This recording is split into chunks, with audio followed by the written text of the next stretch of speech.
तो हेलो दोस्तों, आप सब कैसे हैं। आई होप आप सब बहुत ही अच्छे होंगे और स्वस्थ भी होंगे। दोस्तों, ये क्लास आपके बीएड फोर्थ सेमेस्टर की क्लास है और हम लोग बीएड फोर्थ सेमेस्टर का सेकेंड पेपर पढ़ रहे हैं। सेकेंड पेपर आपका है guidance and counselling in school.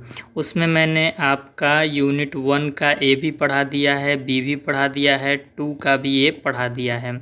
आज के इस पर्टिकुलर सेशन में हम यूनिट 2 का बी पढ़ने वाले हैं और यूनिट 2 के बी में क्या है आप देख सकते हैं। Needs of guidance for special children, कि जो स्पेशल चिल्ड्रेन हैं, विशिष्ट बालक हैं, उनको निर्देशन की आवश्यकताएं किस प्रकार की हैं, किस प्रकार के निर्देशन की आवश्यकता उनको है और उनको निर्देशन देने के लिए किस तरह के प्रयास किए जा रहे हैं। Ongoing efforts in this field, ongoing efforts in this field, विशेष बच्चों के लिए मार्गदर्शन की आवश्यकता क्या क्या है, उन्हें मार्गदर्शन किस प्रकार से करना है, कहाँ कहाँ करना है और मार्गदर्शन उनको देने के लिए कौन कौन से प्रयास चल रहे हैं। ये दो चीज़ें आज के इस यूनिट में हम देखेंगे।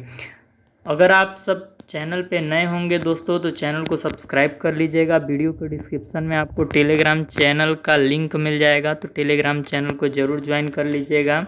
यहाँ पर आपको प्रैक्टिकल से संबंधित जो भी महत्वपूर्ण पीडीएफ होती हैं वो प्रोवाइड कराई जाती हैं। साथ ही आपको वीडियो के डिस्क्रिप्शन में व्हाट्सएप चैनल का लिंक मिल जाएगा, तो आप व्हाट्सएप चैनल को ज्वाइन कर सकते हैं।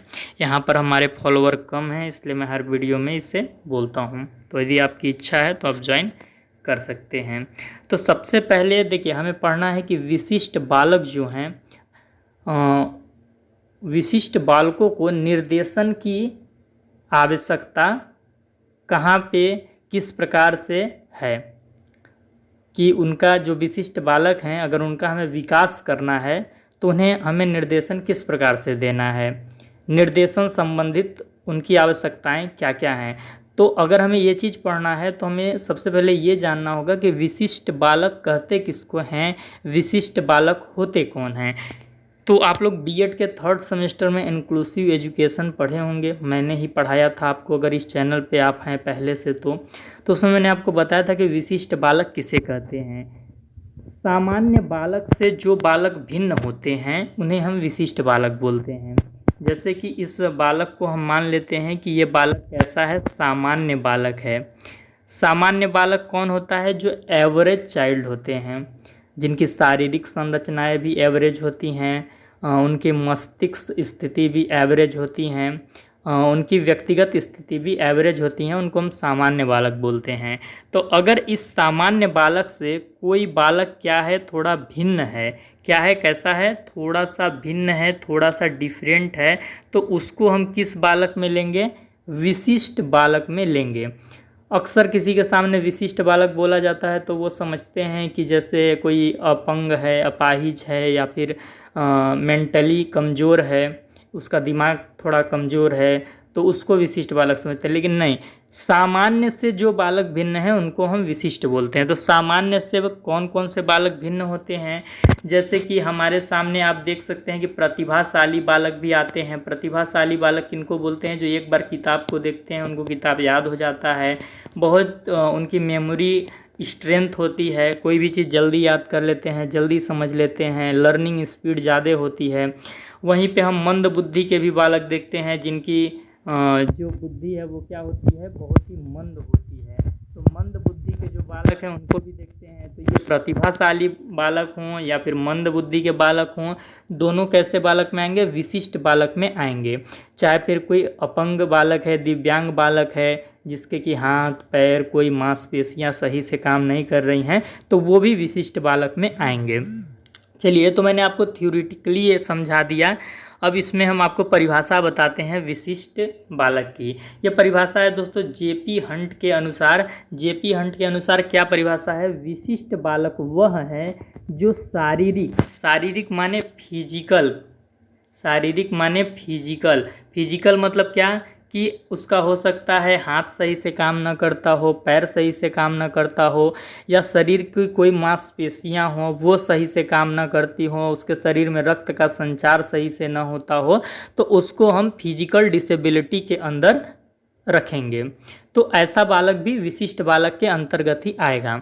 वहीं संवेगात्मक, संवेगात्मक मतलब क्या कि वो अपने व्यवहारों पे नियंत्रण नहीं कर पाता है, बहुत ज़्यादा एग्रेसिव है, बहुत ज़्यादा शांत है, तो ऐसे बालक को भी हम विशिष्ट बालक के अंदर रखते हैं। थर्ड सेमेस्टर में हमने आपको 21 प्रकार के डिसेबिलिटीज पढ़ाई थी, 21 प्रकार के विकलांगता हमने आपको पढ़ाया था।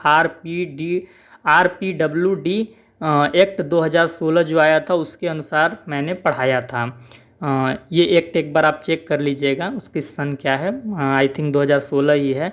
तो उसमें जो आया था उसमें 21 प्रकार की विकलांगताओं को मान्यता दी गई थी। तो ये 21 प्रकार की जो विकलांगताएं हैं उनको हम विशिष्ट बालक के अंतर्गत रखते हैं। तो ऐसा कोई बालक है जिसका फिजिकल स्ट्रक्चर सही नहीं है, उसमें कहीं ना कहीं कुछ कमी है, संवेगात्मक इमोशनली वो ठीक नहीं है, तो भी वो विशिष्ट बालक के अंतर्गत आएगा। सामाजिक विशेषताओं में भी वो अगर भिन्न है, कोई प्रतिभाशाली बहुत ज़्यादा है या फिर बहुत ही जड़ बुद्धि है, तो भी उसको हम विशिष्ट बालक के अंतर्गत लेंगे। तो परिभाषा क्या है कि विशिष्ट बालक वह है जो शारीरिक, संवेगात्मक, सामाजिक विशेषताओं में सामान्य बालकों से भिन्न होते हैं। कैसे बालकों से भिन्न होते हैं? सामान्य बालकों से भिन्न होते हैं। आप पूछेंगे सर सामान्य बालक किसको कहते हैं? तो सामान्य बालक हम उन बालकों को बोलते हैं जो अपनी दैनिक गतिविधियों को आसानी से कर लेते हैं और दैनिक गतिविधियों में एवरेज होते हैं, न तो बहुत ज़्यादा तेज होते हैं और न तो बहुत ज़्यादा स्लो होते हैं।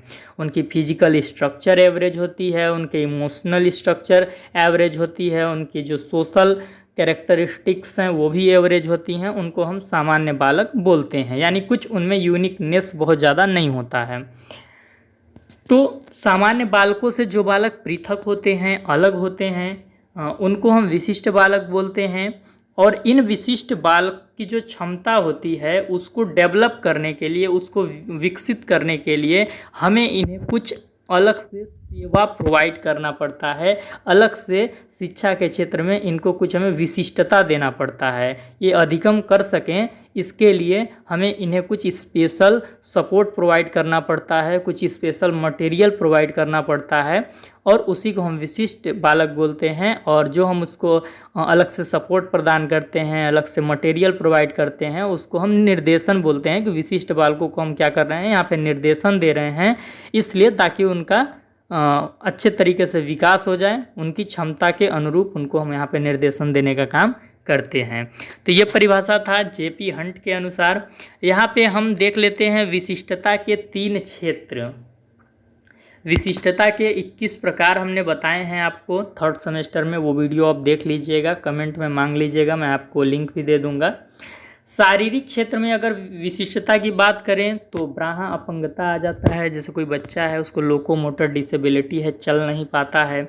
इंटरनल शरीर में प्रॉब्लम है, हृदय की खराबी है, फेफड़े की दुर्बलता है, ग्रंथियों की खराबी है, रक्त संचार सही से नहीं होता है, सुन नहीं पाता है, देख नहीं पाता है।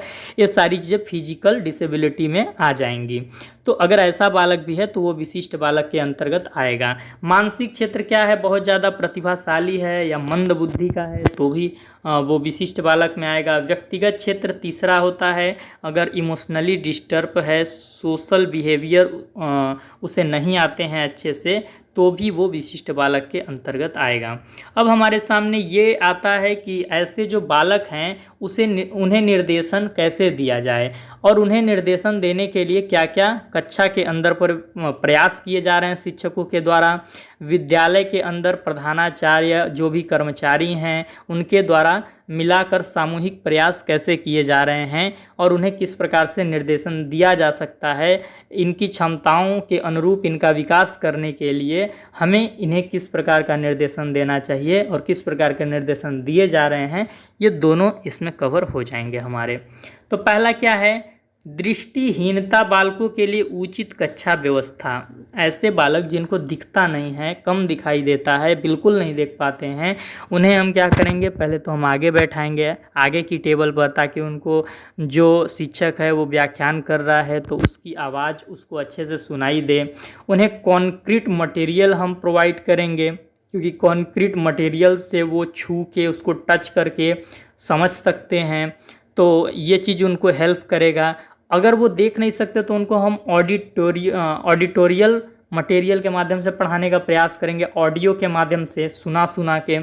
तो इस प्रकार से उनको हम निर्देशन दे के पढ़ाने का काम करेंगे, और यही चीज़ इम्प्लीमेंट अभी क्लासरूम में हो भी रहे हैं। इसके बाद क्या है, समय समय पर जांच व इलाज दवा की व्यवस्था भी निर्देशन का काम करेगी। ऐसे जो विशिष्ट बालक हैं इनकी हम डॉक्टरों के द्वारा कैंप लगवाएंगे अपने स्कूल के अंदर, और कैंप लगा के इनकी इलाज की व्यवस्था करेंगे, इनका जांच होगा, और जांच होने के बाद जो चीज़ें निकल के आएंगी उसके लिए मेडिसिन भी इनको प्रोवाइड किया जाएगा, ताकि ये स्वस्थ रहें। क्योंकि रूसो ने क्या कहा है, रूसो की अरस्तु एक बार आप चेक कर लीजिएगा, इन दोनों में से किसी ने कहा है कि स्वस्थ शरीर में ही स्वस्थ मस्तिष्क का निर्माण हो सकता है। तो अधिगम करने के लिए शारीरिक रूप से आप स्वस्थ होना बहुत आपका ज़रूरी है। इसके बाद क्या है, कक्षा वातावरण सुसज्जित एवं आकर्षण व उचित हवा वाला होना चाहिए। विशिष्ट बालक जो होते हैं उसमें जो कक्षा का वातावरण है, जो कक्षा का इन्वायरमेंट है वो सुसज्जित होना चाहिए, पूरा डिजाइंड होना चाहिए। यानी कि उसके दीवारों पे लर्निंग के लिए काफ़ी चित्र बने हों, काफ़ी चीज़ें लिखे हों, चाहे फिर वो मैथ के रूल्स हैं या फिर विज्ञान के नियम हैं या फिर समाजी विज्ञान के कुछ उदाहरण हैं, वो सब हो, ताकि बच्चा उससे लर्निंग करे। इन्वायरमेंट के अंदर आप ये भी चीज़ ले लेंगे कि जो बच्चे हैं वो आपस में भाईचारा से रहें, एक दूसरे को सपोर्ट करें, एक दूसरे को वो डिसअपॉइंटेड न करें और ख़ुद भी डिसअपॉइंटेड न हों। तो इस प्रकार का इन्वायरमेंट टीचर की जिम्मेवारी होती है कि वो क्लास में बनाएगा। यहाँ पे एक बच्चा दूसरे बच्चे को अपोज नहीं करेगा, उसे गिराने की कोशिश नहीं करेगा, उसमें जो कमी है उसका मजाक नहीं उड़ाएगा। ऐसा वातावरण क्रिएट करना यहाँ पे शिक्षक का काम है। तो इस प्रकार से उसको निर्देशन करना है, और ये चीज़ें क्लासरूम में इम्प्लीमेंट हो भी रही हैं, आप वर्तमान समय में देख सकते हैं। और सुसज्जित मैंने बता ही दिया कि जो क्लासरूम है पूरा वो क्या होना चाहिए, लर्निंग फुल होना चाहिए। दीवारों पे, कक्षा के ऊपर जो दरवाजे के ऊपर होता है वहाँ पे, मतलब हर जगह बच्चा कुछ ना कुछ सीखे, इस प्रकार से हमें क्लासरूम को बनाना है। इसके बाद आकर्षण होना चाहिए क्लासरूम, मतलब इफ़ेक्टिव, थोड़ा टेबल्स वगैरह सब अच्छे से रहें, ब्लैक बोर्ड हो, मतलब लगे कि हाँ हम एक ऐसे कक्षा के अंदर प्रवेश कर रहे हैं जहाँ पे सारी फैसिलिटीज़ हैं। तो उससे भी बच्चे मोटिवेट होते हैं क्लास में पढ़ने के लिए। अब ऐसे क्लास में आपको बैठा दिया जाए जहाँ पे दीवार में दरार आ गई हो, पानी चू रहा हो, तो क्या बच्चा मोटिवेट होगा पढ़ने के लिए? बिल्कुल नहीं होगा। तो ये चीज़ आप यहाँ पे समझ सकते हैं।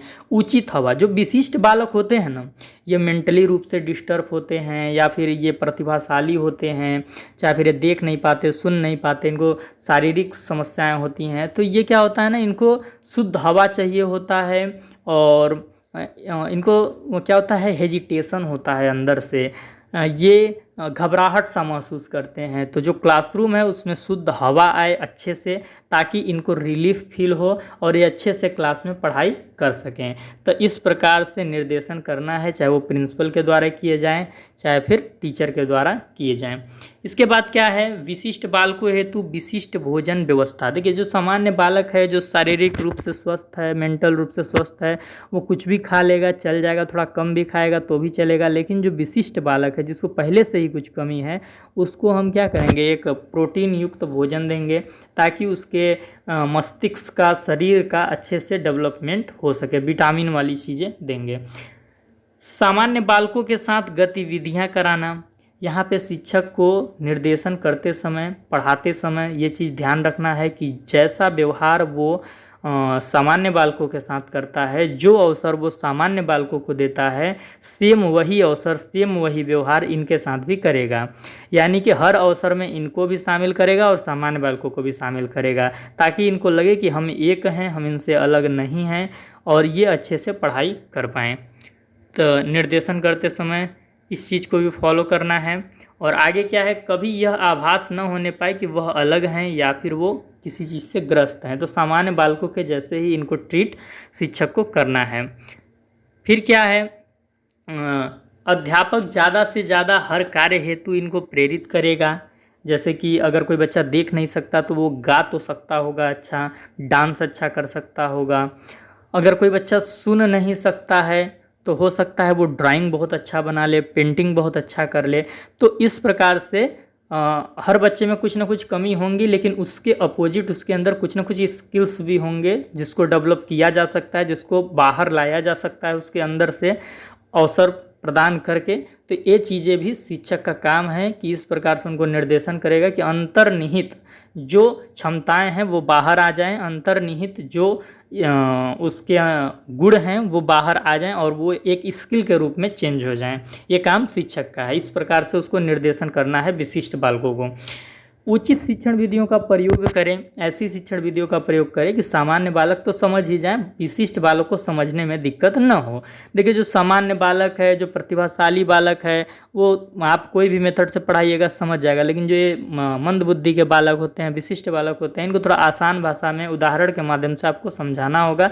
तो आप ये ध्यान रखेंगे शिक्षक के रूप में कि आप क्लास में किस शिक्षण विधि का उपयोग कर रहे हैं। वो शिक्षण विधि ऐसा हो जो सरल हो, सहज हो, बोधगम्य हो, आसान हो, स्पष्ट हो। तो आप ये चीज़ ज़रूर ध्यान रखेंगे और वो सबको समझ में आ जाए। प्रतिभाशाली बच्चा भी डिस्टर्ब ना हो। क्या है कि आप बहुत ही एकदम सरल विधि से पढ़ाएंगे तो उसको भी मतलब बेकार लगेगा, तो थोड़ा डिफ़िकल्ट वो लोग खोजते हैं। तो आप हर चीज़ को वहाँ पे एडजस्टमेंट करने की कोशिश करेंगे। ऐसे बालकों में स्व का विकास करें, उनके अंदर सेल्फ डिपेंडेंट वाली फीलिंग लाएं, इंडिपेंडेंट वाली फीलिंग लाएं, आत्मनिर्भरता वाली फीलिंग लाएं कि उनके अंदर कोई ना कोई, तो मैंने बताया ही कि क्वालिटीज़, इनर क्वालिटीज़ होंगी, उसको बाहर लाना है। तो जो इनर क्वालिटीज़ उनके अंदर है उसको बाहर लाइए, उसको स्किल के रूप में चेंज कराना शिक्षक का काम है। और उसी के द्वारा आप इनके अंदर इंडिपेंडेंट वाली क्वालिटी का विकास कर सकते हैं। आत्मनिर्भरता का जो गुण है उसको डेवलप कर सकते हैं। अभिभावकों का व समाज का पूर्ण सहयोग प्राप्त करें। जो यहाँ पे टीचर है या फिर जो प्रिंसिपल है वो क्या करेगा कि समाज के जो वरिष्ठ लोग हैं, जो बच्चे के अभिभावक हैं, उनसे रेगुलर बेस पे बच्चे का डेटा लेते रहें, बच्चे का रिपोर्ट लेते रहें और उसके अनुसार अपने टीचिंग प्लान को अपडेट करते रहें। तो यहाँ पे इन 10 पॉइंट से हमने क्या समझा कि अगर हमें निर्देशन देना है किसको, विशिष्ट बालकों को, तो हमें कुछ चीज़ें ध्यान रखनी होंगी। हमें किन्हें, शिक्षक को, जो क्लास में पढ़ा रहा है, अगर विशिष्ट बालकों को निर्देशन देना है शिक्षक को, तो कुछ चीज़ें उसे अपने जहन में रखनी होगी। वो क्या चीज़ें हैं? उचित कक्षा व्यवस्था। कक्षा व्यवस्था को आप सीटिंग अरेंजमेंट से समझिएगा। क्लास में बच्चों को कैसे बैठाना है उससे इसको जोड़िएगा। इसके बाद क्या है कि जितने भी विशिष्ट बालक हैं उनके शारीरिक स्वास्थ्य की समय समय पे जांच हो, उनको दवाई प्रोवाइड हो, ये 2 चीज़। इसके बाद तीसरा, क्लास इन्वायरमेंट पे आपको ध्यान देना है। उनके लिए विशिष्ट भोजन की व्यवस्था करनी है। सामान्य बालक और विशिष्ट बालकों में अंतर नहीं करना है, सेम अपॉर्चुनिटी आपको सबको देना है। उनको कभी आभास ना होने देना है कि वो ग्रस्त हैं किसी चीज़ से। हर कार्य के लिए उनको मोटिवेट करें और अच्छे शिक्षण विधियों का प्रयोग करें। इंडिपेंडेंट वाली फीलिंग को डेवलप करें उनके अंदर। और उनके पेरेंट और सोसाइटी से आप जुड़े रहें और उनसे रिपोर्ट आप लेते रहें बच्चे के संबंध में, ताकि आप जो पढ़ा रहे हैं, जो लेसन प्लान आप बना रहे हैं, उसमें अपडेट आप उस हिसाब से कर सकें। तो ये कुछ मेजर पॉइंट्स हैं आपको याद रखने हैं। सीटिंग अरेंजमेंट, शारीरिक स्वास्थ्य, क्लास इन्वायरमेंट, भोजन, एक्टिविटीज, डिफरेंस आपको नहीं करना है, डिफ्रेंशिएट मतलब आपको नहीं करना है दोनों सामान्य बालक और विशिष्ट बालक में। उनको मोटिवेट करना है, उनके अंदर सेल्फ डिपेंडेंट पर्सनालिटी को डेवलप करना है। तो ये कुछ चीज़ें आप अपने जहन में याद रखेंगे। इसके बाद क्या है, प्रतिभाशाली या प्रतिभा संपन्न बालकों के लिए विशिष्ट क्रियाओं की क्या आवश्यकता है। ऐसे बालक जो प्रतिभाशाली हैं, जो सुपीरियर हैं, जिनकी बुद्धि लब्धि 130 से अधिक होती है, कितने से अधिक होती है, 130 से प्लस होती है, ऐसे बच्चे को टीचर कैसे ट्रीट करेगा, पढ़ाते समय इन्हें किस प्रकार की निर्देशन की आवश्यकता होगी। तो ये चीज़ में हम देख लेते हैं। ऐसे बालकों की क्रियाओं व बुद्धि के आधार पर जांच की जाए। जो ऐसे बालक हैं वो किस प्रकार की एक्टिविटीज़ करते हैं और उनका आईक्यू टेस्ट लेके आगे तो जांच कीजिए कि क्लास में ऐसे कितने बालक हैं जो प्रतिभाशाली हैं, पहला काम होगा। इसके बाद उनकी हर प्रतिभा के विकास हेतु अवसर प्रदान कीजिए। अगर प्रतिभाशाली बालक है तो वो क्रिएटिव भी होगा, ये तो ज़रूरी है। तो वो क्या किस फील्ड में क्रिएटिविटी कर रहा है या करना चाहता है, उसके लिए उसको अवसर प्रदान करेंगे। जिस चीज़ में उसके पास प्रतिभा है उस प्रतिभा को कैसे बढ़ावा देना है, इसके लिए अपॉर्चुनिटी उसको हम देंगे। जैसे कि एग्जाम्पल एक ले लेते हैं यहाँ पे, क्योंकि एग्जाम्पल के माध्यम से हम समझेंगे, क्लास थोड़ी कम बोरिंग लगेगी और पढ़ने में भी मज़ा आएगा। मान लेते हैं कि एक बच्चा है, प्रतिभाशाली है, बहुत ही अच्छा ड्राइंग बना लेता है, कोई भी चीज़ पढ़ता है उसको इमेज के रूप में तुरंत कन्वर्ट कर लेता है। तो हम क्या करेंगे कि क्लास के अंदर कला का प्रतियोगिता करा सकते हैं, ड्राइंग प्रतियोगिता करा सकते हैं, जिसमें कि वो ज़रूर पार्टिसिपेट करना चाहेगा और पार्टिसिपेट करेगा तो उसका कई बच्चों से कंपटीशन होगा। तो उसमें जो उसकी प्रतिभा होगी उसका विकास होगा, वो कुछ और अच्छा करना चाहेगा। तो इस प्रकार से उसको हम अवसर प्रदान करा सकते हैं, उसको डिस्ट्रिक्ट लेवल पे भेज सकते हैं। कई विद्यालय जब प्रतियोगिताओं में पार्टिसिपेट करते हैं तो वो किसी अन्य विद्यालय से भी कंपटीशन करेगा। तो इस प्रकार से उसके हम प्रतिभा का विकास कर सकते हैं, ये चीज़ है। तो इसी प्रकार से अलग अलग जो भी क्वालिटी होगी प्रतिभाशाली बच्चों के अंदर, उस प्रकार का हम अवसर उत्पन्न करेंगे और उनका विकास करेंगे। उनके हर कार्य को प्रशंसा व प्रोत्साहन किया जाए। अगर वो कुछ एक्स्ट्रा ऑर्डिनरी क्लास में करते हैं तो आप उनको प्रशंसा दें, उनको प्रोत्साहन दें, तो वो खुश रहेंगे। शिक्षक व्यक्तिगत ध्यान दे उन पे, ऐसे बच्चों पे थोड़ा व्यक्तिगत ध्यान दे, उनको कुछ लाइब्रेरी से कुछ एक्स्ट्रा बुक प्रोवाइड कर दे, कुछ स्टडी मटेरियल दे दे, कुछ एक्स्ट्रा एक्टिविटीज उनको दे दें, तो वो उसमें इंगेज्ड रहेंगे। उनके नेतृत्व क्षमता के गुणों का विकास किया जाए। जो प्रतिभाशाली बालक होते हैं वो कई बच्चों का नेतृत्व भी कर सकते हैं, यानी उनको लीडर, उनके अंदर लीडरशिप क्वालिटी को आपको डेवलप करना होगा। उनको आप क्लास का मॉनिटर बना सकते हैं, या फिर आप कोई खेल प्रतियोगिता करा रहे हैं, कोई संगीत प्रतियोगिता करा रहे हैं, उसमें आप उनको बोलेंगे कि आप बच्चों को लीड करो, आप बच्चों को प्रैक्टिस करवाओ। तो इस प्रकार से। और सामान्य बालकों के साथ ही उनको शिक्षा दे। अलग से अगर आप उनको शिक्षा देंगे तो उनके मन में ये आ जाएगा कि हम बहुत जानते हैं, या फिर इस प्रकार का अहम घमंड कुछ भी हो सकता है। तो आपको चाहे फिर वो मंद बुद्धि का बालक हो चाहे प्रतिभाशाली बालक हो, अलग से शिक्षा नहीं देना है। अब क्या है, समावेशी शिक्षा का जो कॉन्सेप्ट है बहुत ही स्पीड के साथ उसको बढ़ावा मिल रहा है। जो हमारी न्यू एजुकेशन पॉलिसी है, नई शिक्षा नीति है, उसमें भी हर जगह पे समावेशी शिक्षा की बात की गई है। आप उठा के पढ़ के देख लीजिएगा, मैंने पढ़ाया भी है शायद 3rd सेमेस्टर में।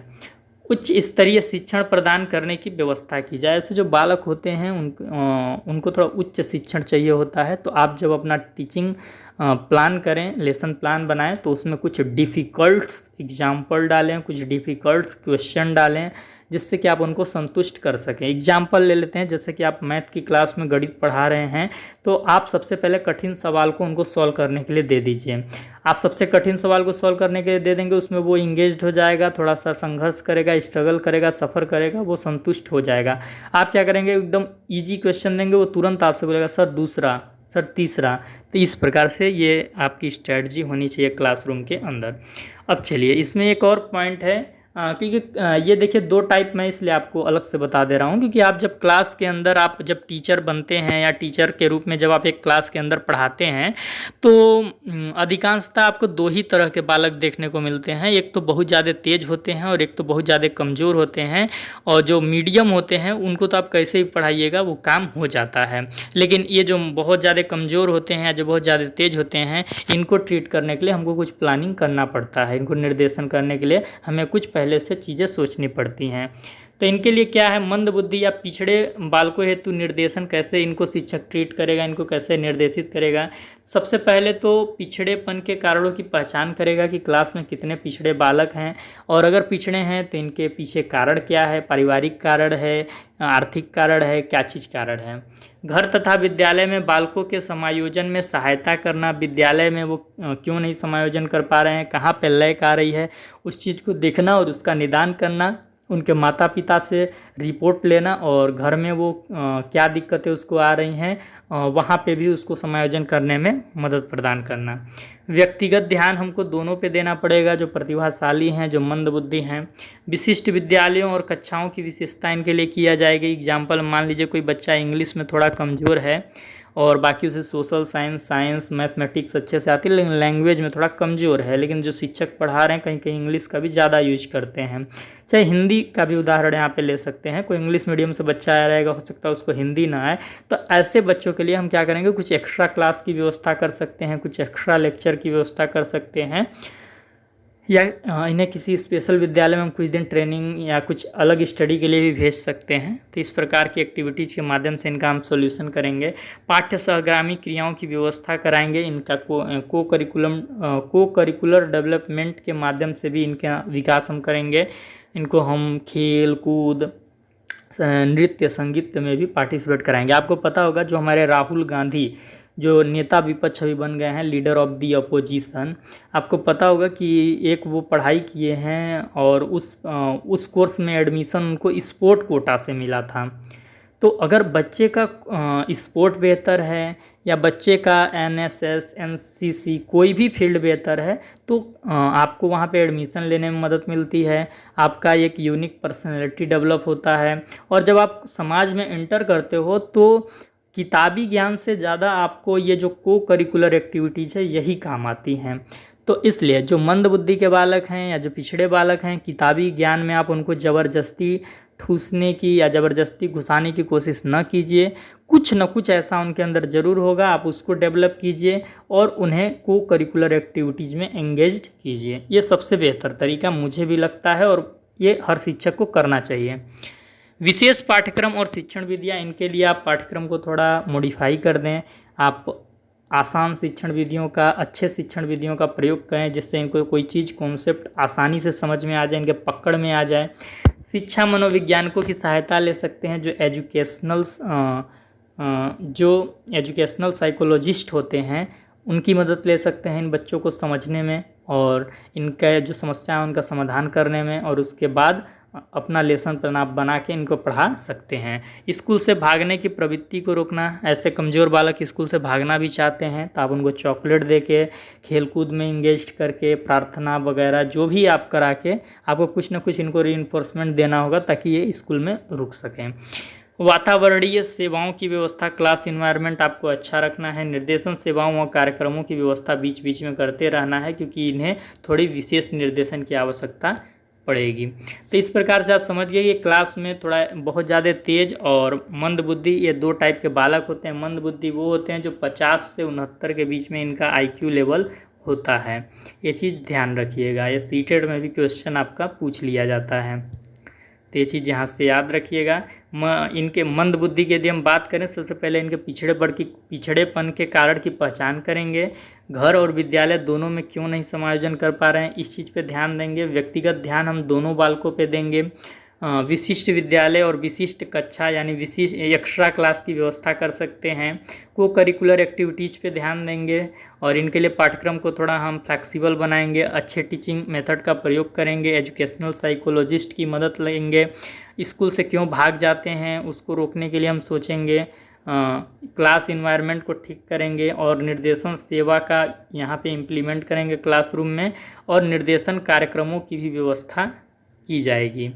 और वहीं अगर हम प्रतिभाशाली बालक की बात करें तो उनके प्रतिभा को बढ़ावा देना है, प्रशंसा करना है, प्रोत्साहन करना है। व्यक्तिगत ध्यान में दोनों पे देना है। लीडरशिप क्वालिटी और सामान्य बालकों के साथ उच्च शिक्षण प्रदान इनको करना है। तो ये सारी चीज़ें हैं। तो इस प्रकार से आज का जो वीडियो लेक्चर है वो समाप्त होता है और इसके बाद हम लोग यूनिट 3 का 1 पढ़ेंगे। यूनिट 3 का 1 पढ़ेंगे। जैसा कि मैंने बोला है कि एग्ज़ाम से पहले मैं आपको guidance and counselling in school जो पेपर है आपका सेकंड पेपर, उसको अच्छे से ख़त्म कर दूंगा। कहीं पे किसी वीडियो लेक्चर में आपको कुछ भी समझ ना आए तो 24 घंटा हम आपके लिए तत्पर हैं। आपके लिए ही इतनी मेहनत हम करते हैं, नोट्स बनाते हैं, आपको बताते हैं। तो विद्यार्थी हित ही सबसे प्राथमिक कर्तव्य है मेरा। और इस प्रोफेशन में आने का मतलब यही था कि अधिक से अधिक विद्यार्थियों की सेवा कर सकें और प्रतिबद्ध शिक्षकों का निर्माण कर सकें। क्योंकि अगर मेरे द्वारा 10, 20, 50 प्रतिबद्ध शिक्षक का भी निर्माण यदि हो गया तो इस देश को बहुत बड़ा योगदान मिलेगा। और आप अच्छे शिक्षक यदि बन जाते हैं तो समाज में जाके आप समाज को रोशन करने का काम करेंगे।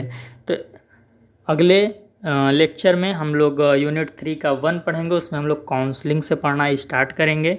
तो फिर से मैं बोलता हूं दोस्तों, यदि आप सब चैनल पर नए होंगे चैनल को सब्सक्राइब कर लीजिएगा। वीडियो के डिस्क्रिप्शन में टेलीग्राम चैनल का लिंक होगा, तो टेलीग्राम चैनल को ज़रूर ज्वाइन कर लीजिएगा। प्रैक्टिकल से संबंधित कोई भी PDF हो आपको वहीं पे देते हैं हम, चाहे फिर जो कंपटीशन एग्ज़ाम से रिलेटेड नोटिफिकेशंस होते हैं वहाँ पे हम आपको प्रोवाइड कराते हैं। इसके साथ ही वीडियो के डिस्क्रिप्शन में आपको व्हाट्सएप चैनल का लिंक मिल जाएगा, यदि आप चाहते हैं तो फॉलो कर सकते हैं। चैनल के अबाउट सेक्शन में आपको मेरे Instagram account, Twitter account, threads account का लिंक मिल जाएगा। यदि आप मुझे पर्सनली फॉलो करना चाहते हैं तो आप कर सकते हैं, क्योंकि कुछ स्टूडेंट्स की इच्छा होती है कि वो अपने टीचर के बारे में जानना चाहते हैं, तो आप ऐसा कर सकते हैं। चलिए फिर मिलते हैं आपसे हम अगले वीडियो लेक्चर में।